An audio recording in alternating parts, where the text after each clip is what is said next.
பனியும் வெயிலும் மாறி மாறி வருவதனுடைய பலனை பற்றி தஃசீரிலே கூறப்பட்டுள்ள விளக்கத்தை பார்த்தோம் என்று சொன்னால், நரகம் தன்னுடைய பனியை தானே தாங்கிக் கொள்ள முடியாமல் நரகம் வெளிப்படுத்தும் அந்த சிறு துளி பனியின் காரணமாகத்தான் இந்த உலகிலே குளிர்காலம் நிலவுகிறது.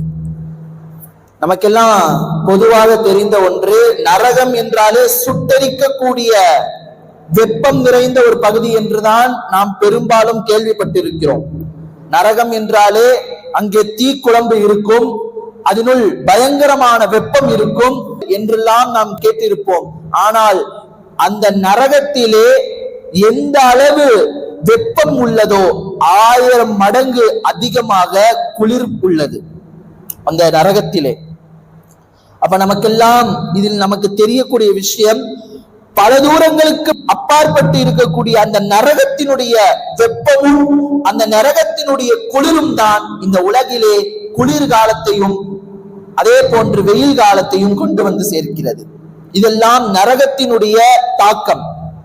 அப்போ நம்ம இதுல நாம் கவனிக்க வேண்டிய ஒரு விஷயம், இந்த உலகத்திலே நரகத்தினுடைய ஒரு சிறு துளி பனி கூட நம்மளால் தாங்கிக் கொள்ள முடியவில்லை. காலையிலே நாம் பார்க்க முடிகிறது, காலையை நாம் பொத்தி கொண்டு வருகிறோம், நம்முடைய உடலை மறைத்து வருகிறோம்.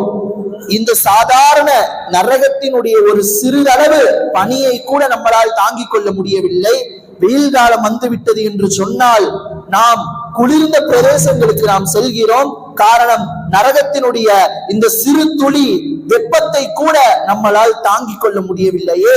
நாளை மறுமையிலே நாம் இந்த காலகட்டத்தில் நமக்கான உடைகள், ஒவ்வொரு காலத்திற்கு ஏற்ப உடைகளை வைத்து நாம் தற்காத்துக் கொள்கிறோம். நாளை மறுமையிலே அல்லாஹ் தஆலா அந்த நரகத்திலே நாமை போட்டுவிட்டான் என்று சொன்னால், அதிலுள்ள பயங்கரமான வெப்பம், அதிலுள்ள பயங்கரமான அந்த குளிரை நாம் எப்படி எதிர்கொள்ள முடியும்?